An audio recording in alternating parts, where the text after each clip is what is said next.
नमस्कार। प्रादेशिक समाचार के साथ मैं पूनम केरकेट्टा। पहले मुख्य समाचार। प्रधानमंत्री और भाजपा के वरिष्ठ नेता नरेंद्र मोदी ने दुमका की चुनावी सभा में कहा, झामुमो सरकार झारखंड में जनजातीय लोगों की अनदेखी कर घुसपैठियों को दे रही है संरक्षण। झारखंड मुक्ति मोर्चा ने महंगाई और बेरोजगारी के लिए भाजपा को जिम्मेवार ठहराया। संथाल की तीनों लोकसभा क्षेत्रों में शांतिपूर्ण चुनाव के साथ मतदान प्रतिशत बढ़ाने को लेकर प्रशासनिक तैयारियां हुई तेज। साहिबगंज और पाकुड़ में बैठक और सशस्त्र बलों को प्रशिक्षण। और राजधानी रांची समेत राज्य के कई जिलों में अगले 4 दिनों तक चलेगी लू। मौसम विभाग ने पलामू के लिए ऑरेंज अलर्ट और अन्य जिलों के लिए येलो अलर्ट किया जारी। और अब समाचार विस्तार से। प्रधानमंत्री और भाजपा के वरिष्ठ नेता नरेंद्र मोदी ने कहा है कि 4 जून के बाद भ्रष्ट लोगों के विरुद्ध कार्रवाई और तेज होगी। झारखंड के दुमका एयरपोर्ट मैदान में एक जनसभा को संबोधित करते हुए श्री मोदी ने आरोप लगाया कि झारखंड मुक्ति मोर्चा और कांग्रेस ने अपने शासन में झारखंड को लूटा और धन संग्रह किया है। श्री मोदी ने कहा कि भ्रष्ट मंत्रियों, सांसदों और अधिकारियों के ठिकानों पर हुई छापेमारी में भारी मात्रा में नकदी बरामद हुई है। उन्होंने कहा कि 2014 से पहले देश के लोग कांग्रेस के कुशासन से परेशान थे। उन्होंने आरोप लगाया कि झारखंड मुक्ति मोर्चा, कांग्रेस, आरजेडी और आईएनडीआईए गठबंधन भ्रष्टाचार और तुष्टीकरण का सबसे बड़ा उदाहरण बन चुके हैं। उन्होंने आरोप लगाया कि झारखंड मुक्ति मोर्चा के नेतृत्व वाला गठबंधन झारखंड में घुसपैठियों को संरक्षण दे रहा है और जनजातीय लोगों के हितों की अनदेखी कर रहा है। इंडी गठबंधन के लिए सिर्फ अपना वोट बैंक जरूरी है। उसे आदिवासी समाज के हितों से कोई लेना देना नहीं है। जहां जहां ये लोग सत्ता में आए, आदिवासी समाज और संस्कृति खतरे में पड़ गई। अब झारखंड में एक बड़ा संकट घुसपैठियों का हो गया है।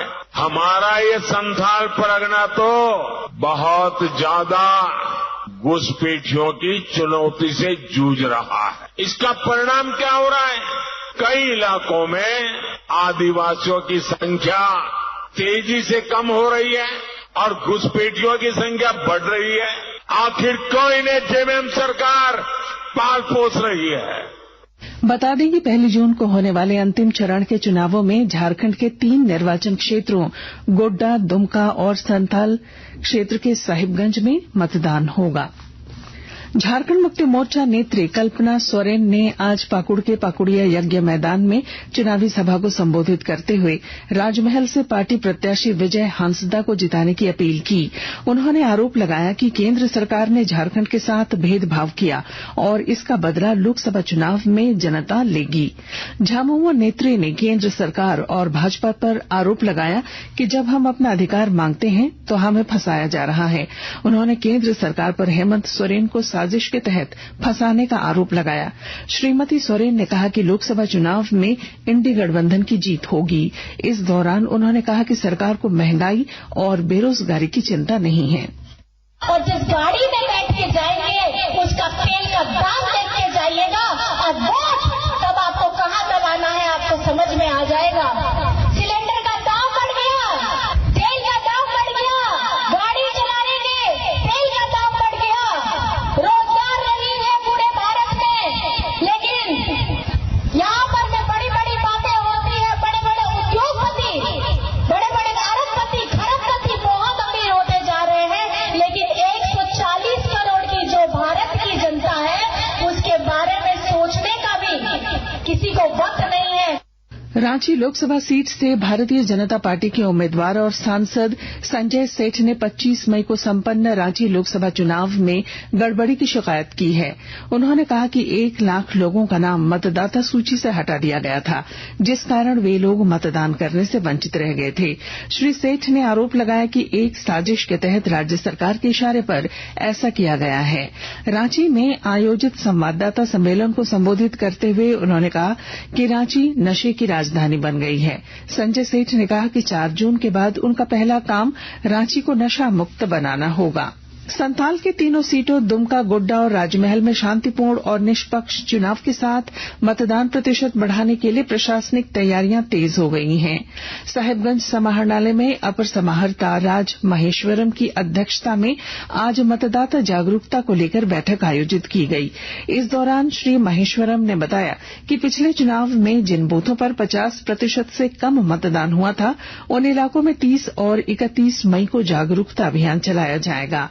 वहीं साहिबगंज के पुलिस अधीक्षक कुमार गौरव ने मतदान को शांतिपूर्ण ढंग से संपन्न कराने के लिए जैप 9 कार्यालय में एक बैठक की। इसमें दूसरे राज्यों से आए और केंद्रीय सशस्त्र पुलिस बलों के पदाधिकारी भी शामिल हुए। उधर पाकुड़ के जिला निर्वाचन पदाधिकारी मृत्युंजय कुमार वर्णवाल और पुलिस अधीक्षक प्रभात कुमार की मौजूदगी में रविन्द्र नगर भवन में सेक्टर मजिस्ट्रेट और पुलिस पदाधिकारियों को प्रशिक्षण दिया गया। इस दौरान सभी पदाधिकारियों को बूथों पर शांतिपूर्ण और निष्पक्ष मतदान कराने और मतदान के बाद ईवीएम को सुरक्षित साहिबगंज के स्ट्रांग रूम तक पहुंचाने के बारे में जानकारी दी गई। गढ़वा जिले में बच्चों को नशा मुक्त कराने के लिए अभियान शुरू किया गया है और जानकारी के साथ हमारे गढ़वा संवाददाता। गढ़वा जिले में इस समय विभिन्न तरह के नशा के शिकार होने वाले बच्चों की शिकायत लगातार बढ़ रही है। इसको देखते हुए जिला विधिक सेवा प्राधिकार के बैनर तले बच्चों को नशा की आदत और व्यापार से मुक्त करने के लिए अभियान शुरू किया गया है। इसके तहत बच्चों के अभिभावकों के साथ गोष्ठी कर उन्हें नशा से होने वाले दुष्प्रभावों की जानकारी दी जा रही है। इस अभियान में सामाजिक संगठनों के साथ स्वास्थ्य विभाग के कर्मियों और शिक्षाविदों को भी लगाया गया है। रिपोर्ट के अनुसार इस समय शराब के अलावे हेरोइन, गुटखा, चरस, भांग, अफीम आदि के व्यापार में 18 साल से कम उम्र के बच्चों के नाम आ रहे हैं। पुलिस प्रशासन का सहयोग लेकर पकड़े गए बच्चों को नशा मुक्ति केंद्र अथवा नशा ट्रीटमेंट केंद्र में भेजा जा रहा है। वहीं शराब कारोबारियों के खिलाफ लगातार छापेमारी की जा रही है। विनोद कुमार पाठक, आकाशवाणी समाचार, गढ़वा। आकाशवाणी के ताजा तरीन समाचारों के लिए आप हमारी वेबसाइट newsonair.gov.in पर लॉग ऑन कर सकते हैं। ताजा समाचार X handle @AIR news alerts और Facebook page All India Radio News पर भी उपलब्ध है। आप प्रादेशिक समाचार एकांश के एक्स हैंडल @AIR न्यूज _ और फेसबुक, इंस्टाग्राम पेज तथा YouTube channel AIR news Ranchi पर भी हमारे बुलेटिन सुन सकते हैं। प्रादेशिक समाचार आप आकाशवाणी रांची से सुन रहे हैं।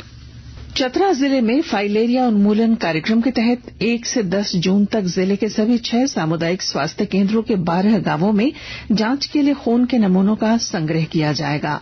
इसके अतिरिक्त प्रत्येक गांव से रक्त के 300 नमूने संग्रह किए जाएंगे। इसे लेकर आज चतरा के उपायुक्त रमेश घोलप के निर्देश पर NBS जिला स्तरीय समन्वय समिति की बैठक आयोजित की गई। रामगढ़ जिले में पुलिस ने टीपीसी संगठन के एक उग्रवादी को 2 पिस्टल, 4 कारतूस और 1 मोटरसाइकिल के साथ गिरफ्तार किया। रामगढ़ के पुलिस अधीक्षक डॉक्टर विमल कुमार ने बताया कि गिरफ्तार टीपीसी उग्रवादी समृत गंजू ने भुरकुंडा थाना क्षेत्र की सयालडी कोलियरी में 20 मई 2024 को पे लोडर में पेट्रोल डालकर आग लगाई थी और कई राउंड फायरिंग भी की थी। श्री कुमार ने बताया कि इस उग्रवादी का पुराना आपराधिक इतिहास रहा है। कुछ संक्षिप्त खबरें। सरायकेला खरसावां जिले के आदित्यपुर थाना क्षेत्र में 26 वर्षीय एक युवक की आत्महत्या का मामला सामने आया है।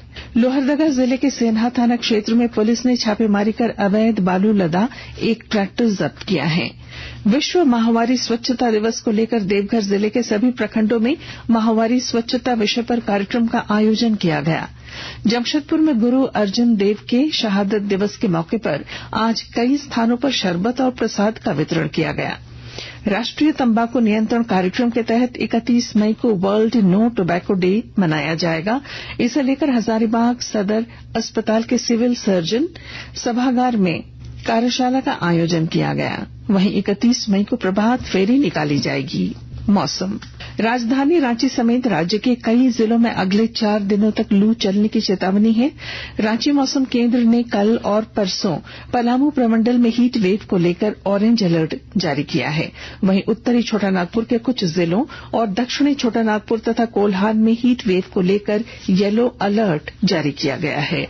और अब अंत में मुख्य समाचार। प्रधानमंत्री और भाजपा के वरिष्ठ नेता नरेंद्र मोदी ने दुमका की चुनावी सभा में कहा, झामुमो सरकार झारखंड में जनजातीय लोगों की अनदेखी कर घुसपैठियों को दे रही है संरक्षण। झारखंड मुक्ति मोर्चा ने महंगाई और बेरोजगारी के लिए भाजपा को जिम्मेवार ठहराया।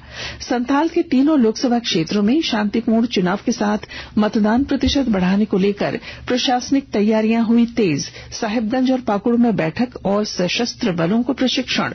और राजधानी रांची समेत राज्य के कई जिलों में अगले 4 दिनों तक चलेगी लू।